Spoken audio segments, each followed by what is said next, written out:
안녕하세요. 결혼과 동시에 인생이 송두리째 바뀌어버린 결혼을 하지 말았어야 했던 건 아닐까 싶은 당사자 40대 초반의 여자예요.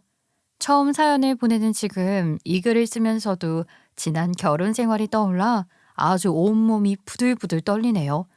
물론 처음부터 그리고 결혼 생활 중반까지야 사이가 나쁘지는 않았어요.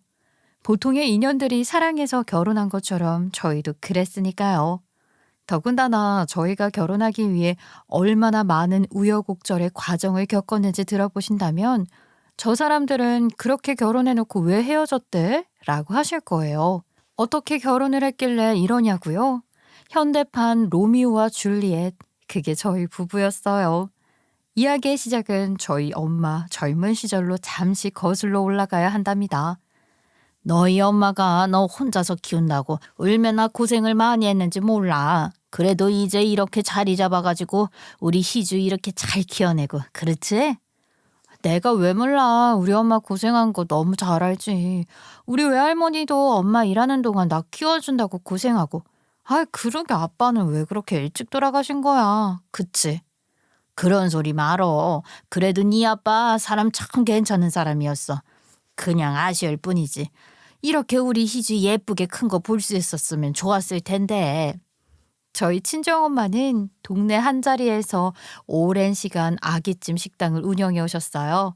친정아버지는 제가 3살도 채 되지 않았을 때 지병으로 돌아가셨거든요. 그렇게 아빠가 돌아가시고 나서 엄마와 저 단둘이만 세상을 살아가기 시작한 순간부터 엄마는 살아남기 위해 아기찜 식당을 운영하셨어요. 외할머니가 늘 이야기하셨던 것처럼 엄마는 정말 고생을 많이 하셨죠. 남들보다 일찍 일어나 가게 문을 여셨고 남들보다 늦게 가게 문을 닫으시는 분이셨거든요. 성실하게 일해온 엄마는 동네뿐 아니라 다른 지역에서도 인정을 받아 가게엔 늘 손님이 북적거렸어요. 제가 초등학생의 당시에 가게에 오시던 손님들이 자식을 낳아서 오는 그런 진기한 광경도 볼 수 있을 만큼 말이죠. 단골 손님들과 거의 가족처럼 지냈어요. 아이 사장님, 저기 앞에 사장님이 분점 내는 거예요? 내가 부동산 놀러 갔다가 희한한 소리를 들어서 말이야. 혹시나 해서 내가 후다닥 왔지? 사장님이 별관처럼 가게 내는 거죠. 별관? 아유, 지금 매장도 손님 많이 몰릴 때는 감당하기 힘든데, 아니, 내가 어떻게 또 별관을 차려요? 부동산에서 뭐 무슨 얘기를 들었길래 그래요? 어머머, 이 앞에 건물주도 진짜 대단하다. 아니, 여기 맞은편 저 자리에 아기찜 자리가 들어오기로 했다는 거예요, 글쎄. 나는 그래서 당연히 사장님네가 별관 내는 줄 알았더니만, 아이고, 아무리 돈이 좋아도 그렇지. 어떻게 같은 업종을 떡하니 맞은편에 내준대. 단골 손님을 통해 처음 듣게 된 맞은편 가게에 대한 정보. 엄마는 그 순간 누가 그 맞은편 가게에 아기찜 가게를 차리는 것인지 바로 떠올릴 수 있었다고 하셨어요. 맞은편 가게의 주인이 될 여자는 이미 엄마와 안면이 있던 사이였거든요. 한 번은 엄마가 한 손님에 대한 이야기를 한 적이 있었어요. 혼자 와서는 아구찜 중짜리를 시켜서 한참을 먹고 간다니까. 콩나물 몇 개 들어있나 세는 것처럼 아주 그냥 찬찬히도 먹고 가요. 그래도 혼자 와서 그렇게 먹고 가는 거면 좋은 거 아니야? 엄마 음식이 입에 맞나 보네. 그런 게 아닌 것 같았다니까. 글쎄 지난번에는 그거 양념 좀 담아달라고 될 거 그거를 봉투에 몰래 넣고 가다가 터져서는 바닥 치우는데 한참 걸렸다니까. 그랬어요. 여기 장사 잘 되시는 것 같던데 꽤 오래 하셨나 봐요. 라고 이야기를 하며 엄마 가게에 들어섰던 그 손님, 아니 그 여자는 저희 친정엄마 가게가 잘 되는 것을 보고 맞은편에 가게를 차릴 생각을 했던 것 같았죠. 그리고는 자기 딴엔 영업 비밀을 파겠다고 엄마 가게에 한 달 가까이 하루도 빠지지 않고 출근하다시피 와서는 아기찜을 주야장창 먹고 간 것이었어요. 아이 그래요. 뭐 다들 먹고 살기 각박하고 각자 일한 만큼 벌어가는 세상에 어떻게든 해서 가게를 잘 이끌고 싶은 그 사람을 이해 못하는 건 아니었어요. 하지만 속상한 건 사실이잖아요. 맞은편 가게에 같은 업종이 들어온다는 사실에 엄마보다 제가 더 노발대발했거든요. 하지만 엄마는 사람 사는 게 다 그런 거라는 말씀을 하셨어요. 다들 서로 돕고 도우면서 먹고 사는 거지. 사람이랑 관계를 좋게 맺어야 서로 좋은 거야. 마냥 미워해봤자 좋을 거 하나 없어. 동료 생겼다고 생각하고 지내야지 뭐. 엄마는 혹여나 제가 가게에 오면 그 맞은편 집에 가서 쓴소리라도 할까봐 저를 가게에 오지 못하게 하셨어요. 좋은 동료가 생긴 거라고 생각하자라는 말씀만 하셨죠. 하지만 그런 엄마와 달리 맞은편에 똑같은 업종으로 가게를 연 그 사람은 어떻게든 엄마 가게를 아주 이겨먹으려고 발버둥을 쳤어요. 왜 자꾸 여기다가 음식물 쓰레기 버리고 가는 거예요? 그것도 하다못해 봉투를 다 터져서는 이거 영업방해예요. 예? 사람 그렇게 안 봤는데 진짜 해도 너무하네. 아니 대체 지금 무슨 말을 하는 거예요? 내가 왜 굳이 그 집 앞에 가서 음식물을 버려요? 한 번은 그 맞은편 가게 여자가 엄마 가게를 경찰에 신고한 적도 있었어요. 그 여자 말로는 자기가 같은 업종이라 저희 엄마가 앙심을 품고 가게에 음식물 쓰레기를 투척하고 간다고 우긴 것이었죠. 결국에 엄마도 단단히 화가 나서 CCTV 요청은 물론 가게에 쪽잠을 자가며 증거를 찾으려 노력하셨고 결국에는 진실을 밝혀내셨어요. 결론은 어땠냐고요? 당연히 그 여자의 자작극이었죠. 그 여자 혼자서 새벽녘에 아주 도둑고양이 마냥 와서는 자기 가게 앞에 음식물 봉투를 찢어지게 던져놓고서 휙 간 것이었어요.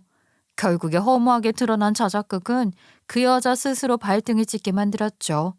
그렇게 엄마의 가게 앞에는 마주치고 싶지 않은 대상이 생긴 것이었고 그때부터 그 사람 혼자서 저희 엄마를 라이벌로 여기기 시작했어요. 참 너도 대단하다. 얘 어쩌면 이런 일이 다 생기냐? 내 말이 뭘 어떻게 해야 할지 모르겠어. 사람 인연이 이렇게까지 꼬일 수 있다는 게 그저 놀랍다.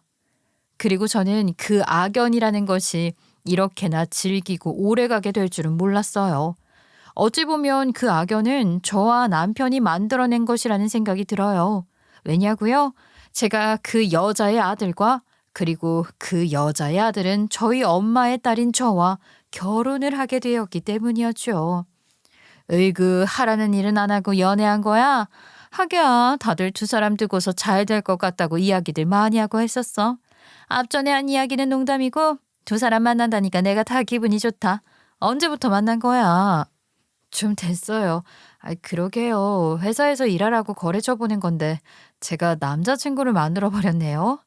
잘했어, 잘했어. 이왕 이렇게 된 거 잘 만나봐. 사람 괜찮잖아. 저와 남편은 거래처 업무를 통해 서로 알게 되었어요. 직장 동료들 말대로 하라는 일은 안 하고 연애를 한 게 저와 남편이네요.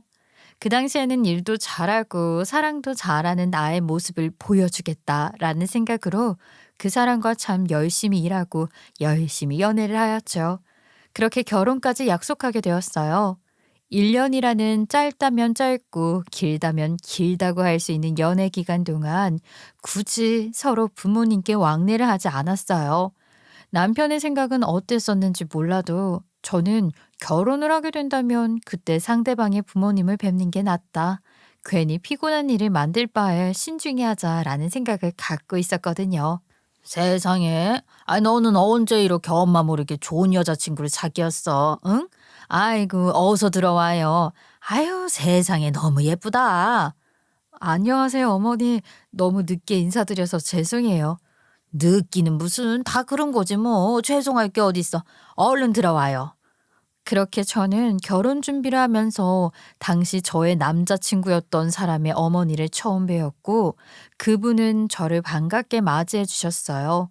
그리고 예비 시어머니가 저를 반갑게 맞이해 주셨던 것처럼 저희 친정엄마 역시 당신의 예비 사위를 백년 손님 그 자체로 맞이해 주셨죠. 그 당시만 해도 저와 남자친구 둘 다 우리의 결혼은 순조롭게 진행될 것이라고 확신을 하고 있었죠. 하지만 상견례장에서 그 환상은 와장창 깨지고 말았네요. 참 별 인연이 다 있네요. 그러게나 말이에요. 참 별 인연이 다 있네요. 저의 예비 시어머니가 누구였냐고요? 저희 친정엄마 가게 앞에 똑같은 아기찜 가게를 차린 그 사람이었어요. 그 자리에서 당황한 건 친정엄마와 예비 시어머니뿐만 아니었죠. 저와 예비 신랑도 당황하기 그지없었어요. 호기롭게 상견례장에 들어섰던 때와는 달리 저희 둘 다 아무 말도 하지 못하고 마치 우리가 큰 죄를 지은 것 마냥 앉아 있었거든요. 그런 모습을 보고는 양가 어머님들도 마음이 편치 않으셨었나 봐요. 연애할 때는 서로 부모님 얘기를 안 했고 상견례 하기 전에도 딱히 무슨 일을 하네 정확히는 몰랐어요.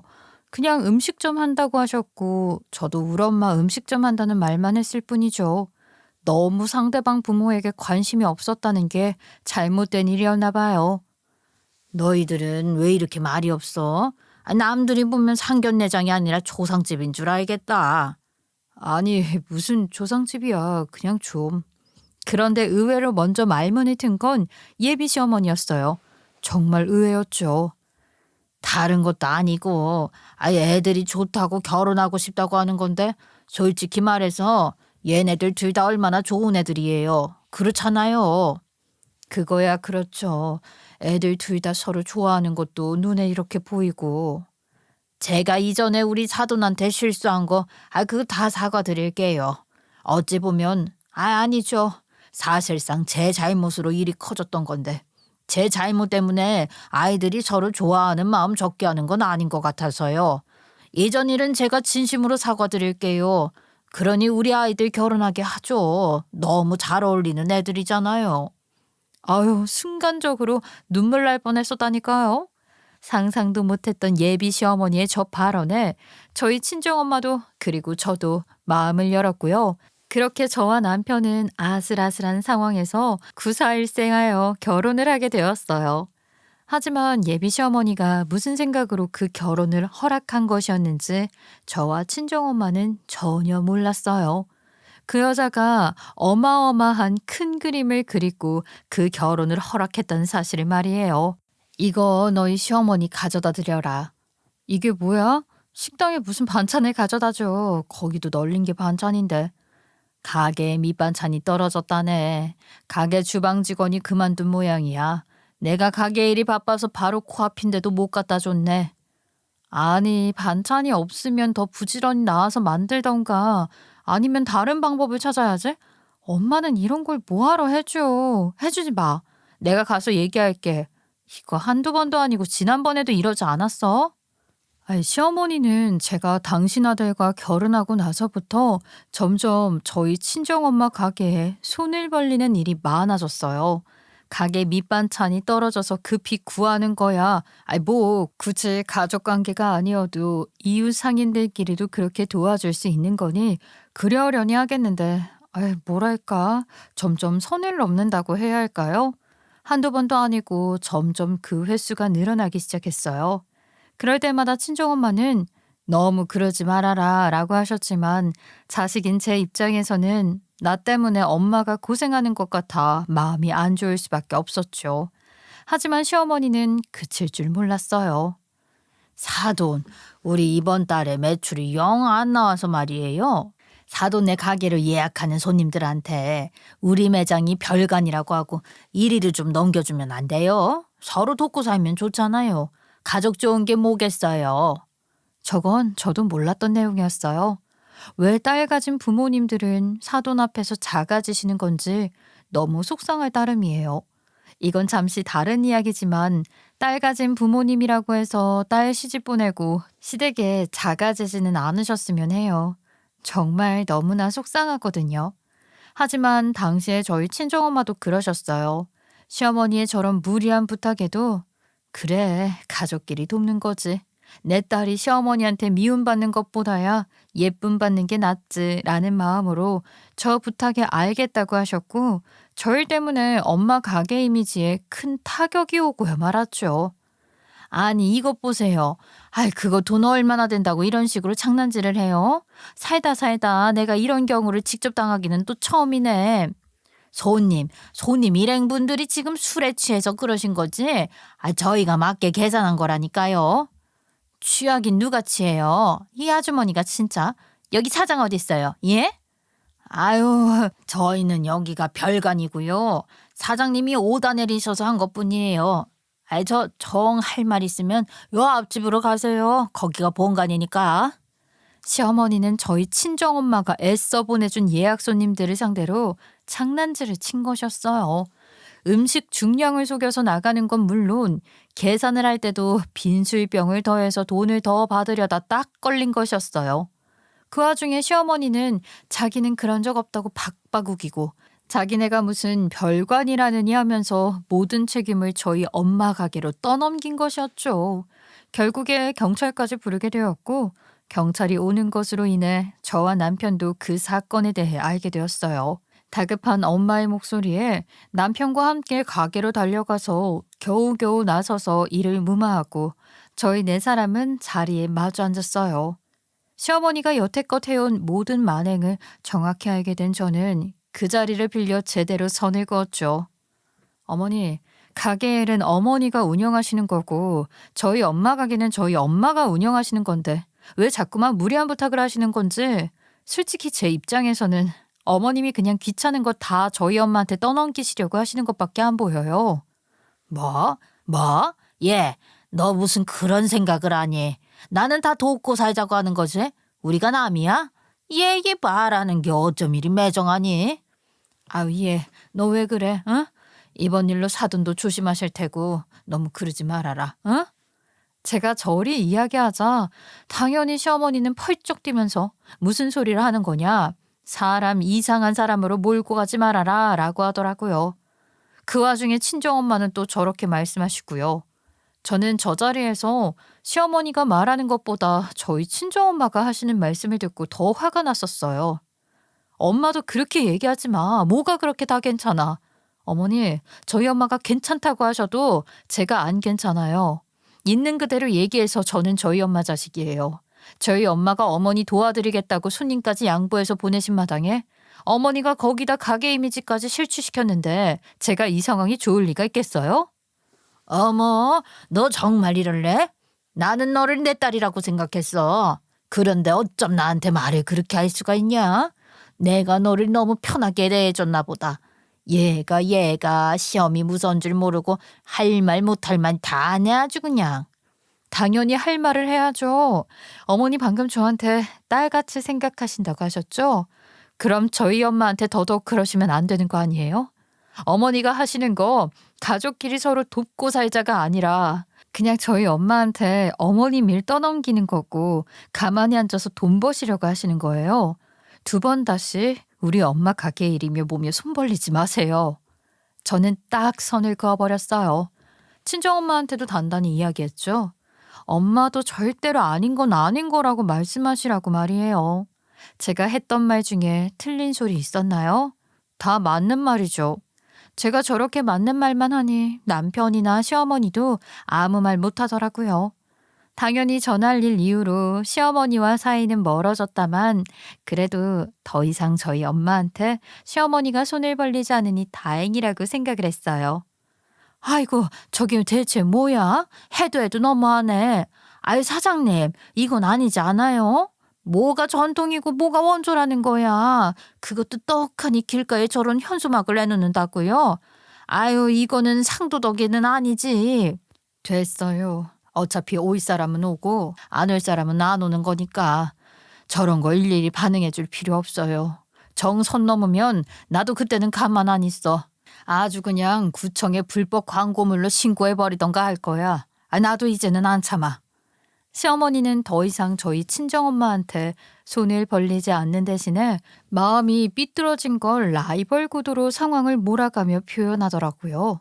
일부러 우리 가게 앞에 손님들 차를 대게 한다거나 저희 엄마 간판에서 딱 1년을 적게 낮춰서 자기네가 원조라고 한 현수막을 건다거나 앞집보다 맛있는 집이라며 별 유치한 짓거리를 다 했어요.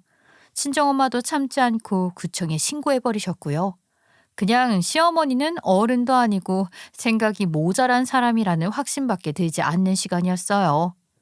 잘 다녀와. 자기도 장모님이랑 명절 잘 보내. 저 식당 사건 이후 2년여간을 시어머니와 저는 뗀뗀하게 지냈어요. 저는 명절에도 각자 집에 가서 명절 지내고 오자고 남편한테 먼저 이야기했습니다. 시어머니가 저한테 명절에 네 얼굴 보면서 밥 먹으면 얹힐 것 같다는 문자를 보내온 이후로 저는 그 자리에서 남편한테 그 문자를 보여주며 명절엔 무조건 각자 알아서 보내자고 했죠. 시어머니는 제가 자기 집에 오지 않으니 당황하기는 했었나 봐요. 뭐 저런 문자를 보내오면 제가 설설기면서 죄송하다고 사과라도 할 줄 알았나 보죠.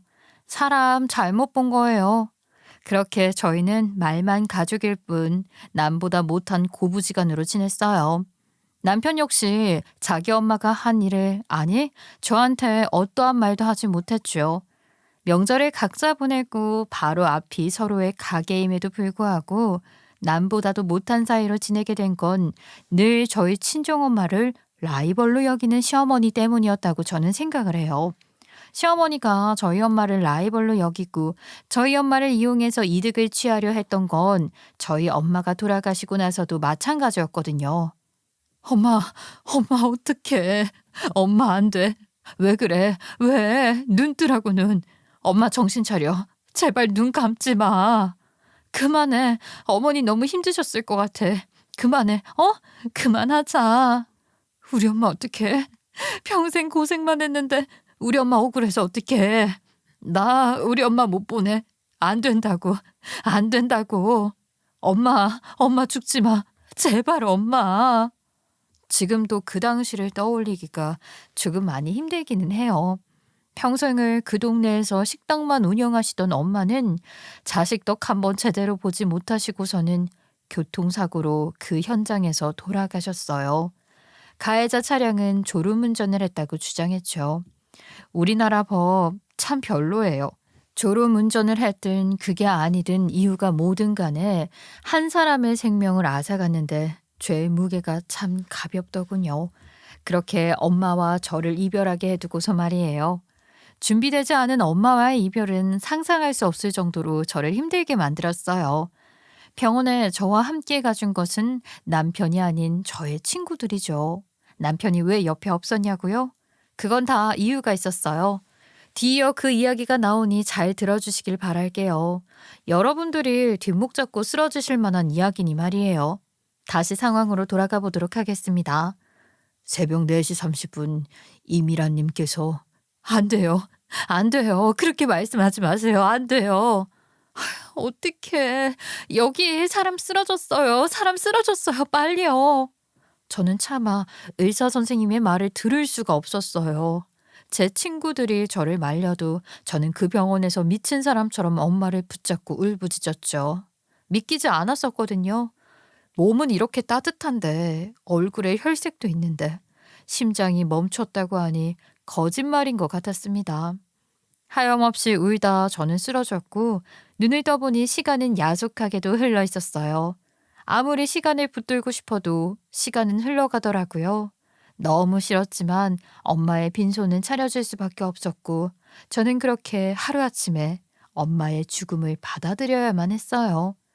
친구들이 함께 있어준 엄마의 빈소에 남편은 뒤늦게 도착을 하였어요. 그리고 남편이 오고 나서 얼마 있지 않아 빈소에 불청객이 찾아왔죠. 그것은 다름 아닌 시어머니였고요. 둘이 같이 온 듯 했어요. 그리고 저는 저희 엄마의 빈소 안으로 걸어 들어오는 시어머니를 보는 순간 이성의 끈을 놓치고야 말았습니다. 어머머, 얘가 왜 또 이래? 너 미쳤어? 이게 지금 얼마짜리 꽃다발인데? 지금 제정신이야 당신이? 지금 뭐 하자는 건데? 뭐? 당신? 너 지금 시애미한테 당신이라고 한 거야? 뭐 이런 게 다 있어? 다름 아닌 시어머니는 저희 엄마의 빈소에 누가 봐도 화려한 형형색색의 꽃다발을 들고 나타났어요. 세상에서 가장 밝은 미소를 띤 채 말이에요.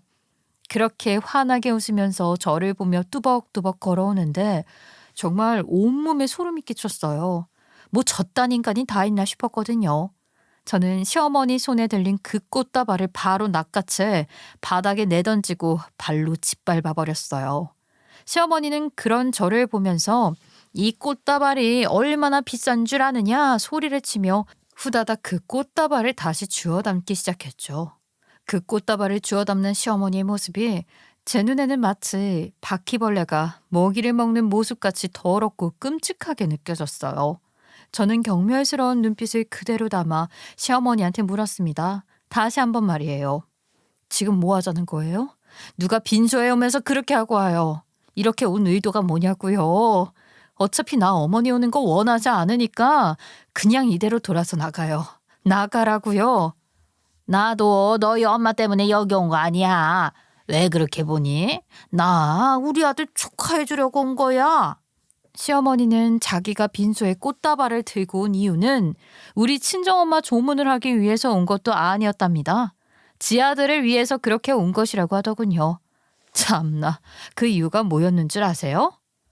네 엄마 돌아가시면서 남긴 건물이 우리 아들 거가 돼서 축하해 주려고 꽃다발 가져온 건데. 자, 아들, 미리 축하할게. 원래 장례식장에서는 우중충하게 있는 거 아니야. 좋은 곳 가셨다 생각하고 밝게 있어야 세상 든 사람도 좋아라 하고 마음 편히 가지. 엄마, 그런데 여기서 이러지 말고. 뭐가 여기서 이러지 말고야. 아들, 너 이제 돈 많어. 기죽지 말고 좀 있어. 어? 어머머, 이게 뭐야? 얼굴 뵐 뻔했잖아. 이씨. 너 지금 뭐 하자는 거야? 이게 아주 지 엄마 세상 뜨니까 더 막 나가네. 정신 나간 소리를 짓거리던 시어머니가 자기 아들한테 꽃다발을 안겨주는 순간 저는 시어머니한테 무언가를 내던졌어요.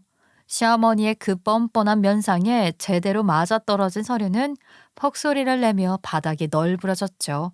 네, 제가 내던진 건 다름 아닌 이혼 판결문이었어요. 시어머니는 그제야 당신 얼굴에 맞아떨어진 서류를 보며 당황스러워서 개거품까지 물어댔죠. 저기요 아줌마, 나 당신 아들내미랑 이혼했어. 뭘 알고나 떠들어. 이혼? 이혼을 했다고 너희가? 왜? 너희가 언제 이혼을 했는데? 어머, 아이고 세상에. 저의 폭탄 발언에 시어머니는 개거품을 물었고 남편은 얼굴이 붉어져서는 이러지도 못하고 저러지도 못하고 난리였어요. 이혼 판결문이 자기가 예상했던 대로 나오지 않았으니 그랬겠죠. 조문객들 역시 큰 소란에 다들 웅성거리기 시작했어요. 엄마의 영정사진 앞에서 이혼이라는 결혼 생활의 끝모습을 보이고 싶지 않았는데 뭐 어떻게 하겠어요? 이게 나한테 주어진 상황이구나 하고 받아들이는 수밖에 없었죠. 이게 뭐야? 말이 다르잖아. 이게 지금 뭐냐고? 그리고 내가 조용히 이혼하자고 했어 안 했어? 그러게 네 엄마 간수도 네가 잘했어야지. 아니야? 너 이거 미리 알고 있어라. 너무 놀라서 심장이라도 멎으면 네 죗값 네가 다 못 받고 끝날 거 아니야. 안 그러니? 저는 이게 대체 뭐냐 따져 묻는 남편 눈 면상에 또 다른 서류를 꺼내 내던졌습니다. 시어머니한테 했던 것처럼 서류는 남편 놈 얼굴에 정확히 맞아 바닥으로 흩뿌려졌죠. 시어머니는 서류를 보고 또다시 개거품을 물고야 말았어요. 너 이게 뭐야 심미철? 이게 뭐냐고. 아이고 이놈아. 아이고 대체 무슨 짓을 하고 다닌 거야. 그냥 가만히 있으면 돈이 네 주머니로 알아서 굴러 들어올 텐데 뭔 짓을 하고 다닌 거냐고. 이거 놔봐 엄마. 나도 지금 짜증나니까. 이게 뭐야? 너 이거 어디서 났어? 서류를 보고 연달아 개거품을 물고 있는 시어머니의 그 웃긴 꼴이란 아주 봐줄만 했어요. 남편놈 역시 누가 시어머니 아들 아니랄까? 자기 엄마 따라서 똑같이 개거품을 물더군요. 모자가 쌍으로 코미디를 찍고 있었네요. 네가 내 뒤에서 딴짓거리 하는 거 내가 몰랐을 것 같아? 하다 회사에서 횡령이나 하고 다녔어. 그러고서 고작 한다는 짓이 이따위 짓거리야. 대체가 생각이 있는 인간이니 없는 인간이니. 그리고 겨우 한다는 짓이 이딴 거야? 이딴 거 하고 다니려고 횡령한 거냐고. 내가 무슨 횡령을 했다는 거야? 너 지금 이렇게 사람 많은 데서 사람 범죄자로 모는 거 그거 너 내 명예훼손하는 거야 알아? 내가 이거 명예훼손으로 고소할 수도 있는 일이라고. 고소? 야, 고소는 네가 나한테 할 게 아니지.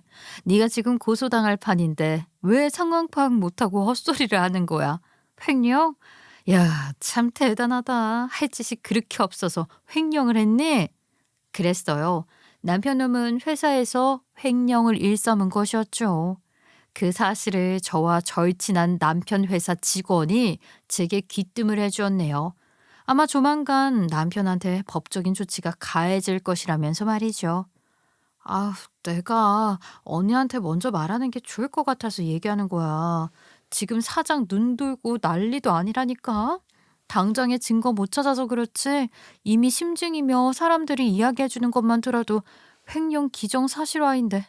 아, 언니, 아무리 중소기업이라고 해도 회사 사장이 쓰는 변호사를 감당할 수 있겠어? 그 인간이 횡령을 했다고? 야, 너 지금 무슨 소리를 하는 거야? 내가 정말 못 살아.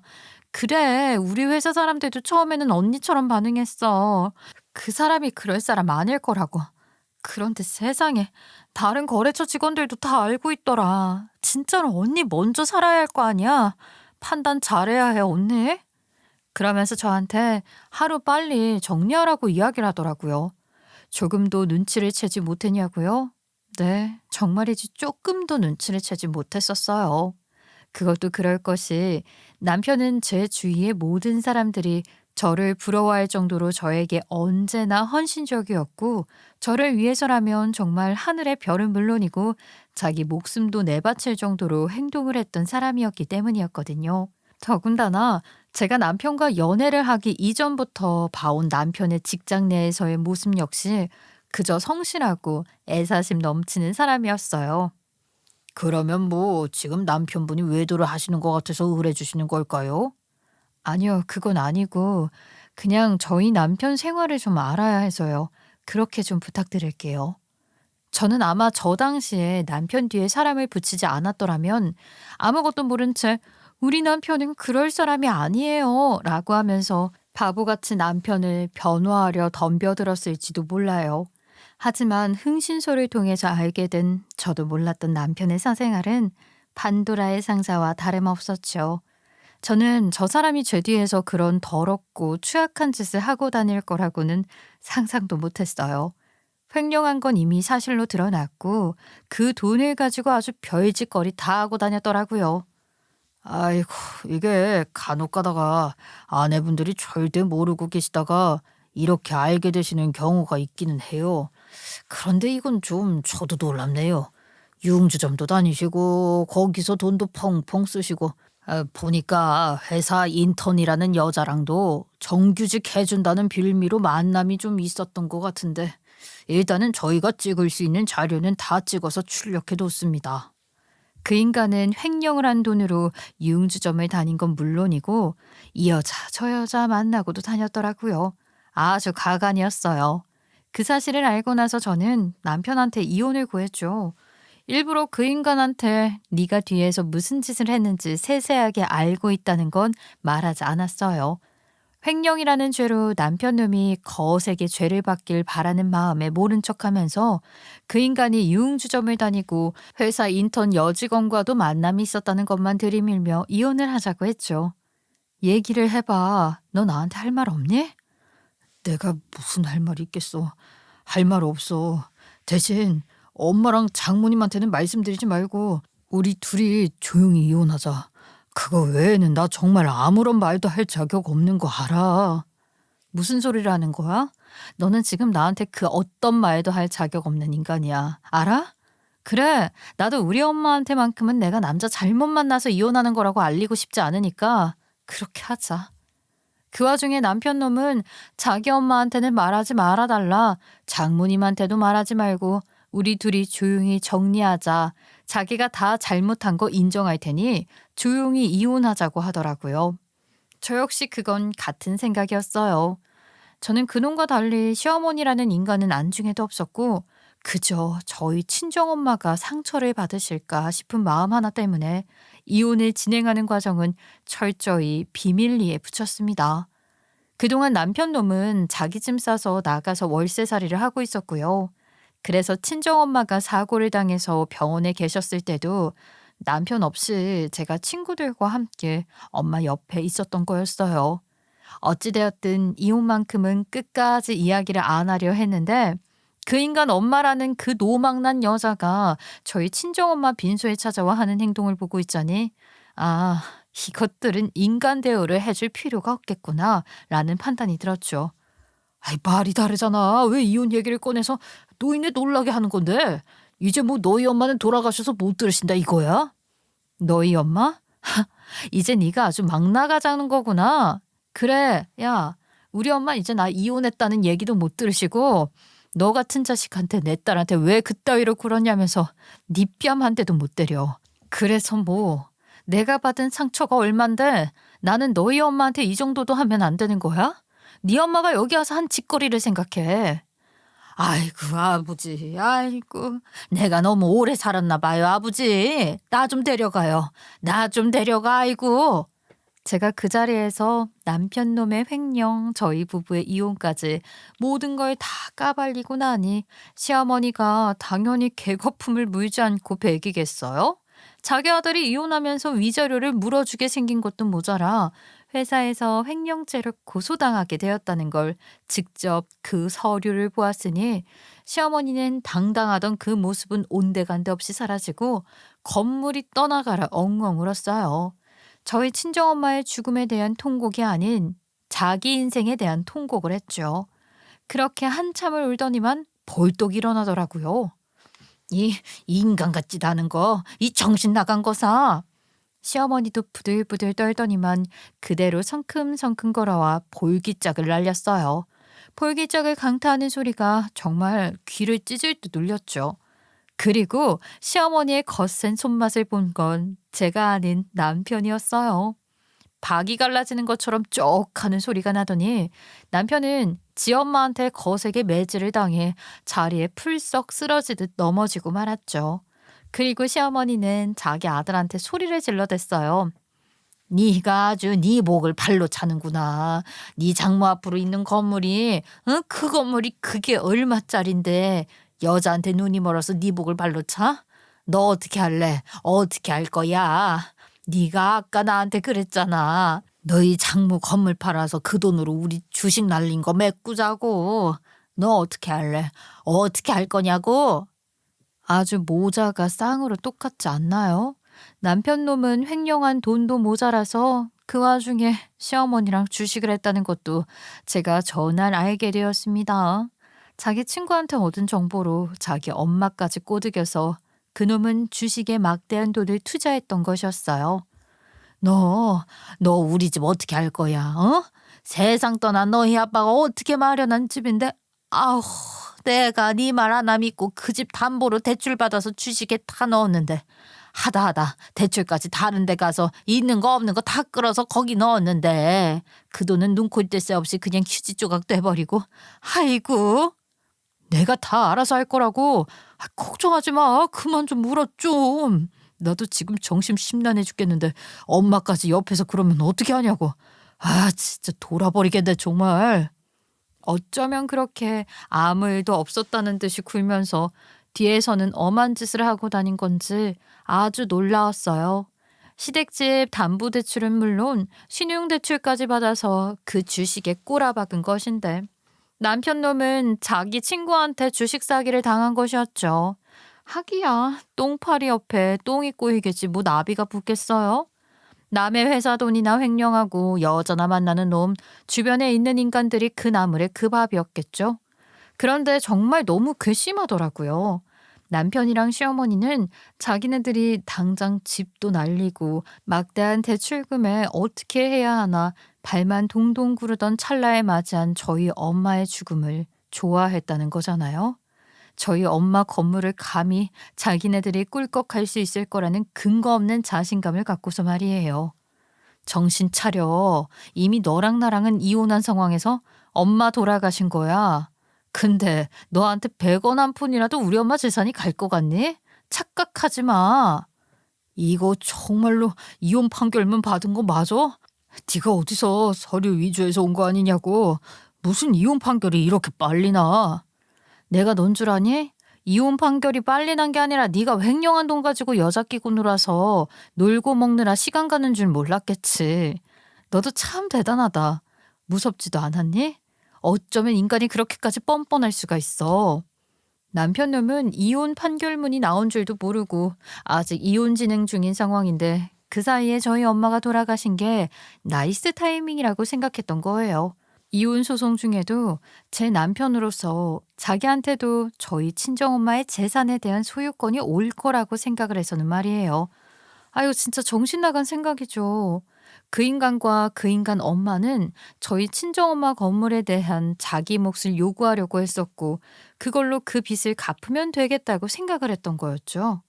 이 아가, 내가 이놈 이거 멍석말이를 해서라도 내가 어떻게든 해서 인간 만들어 놓을게. 응?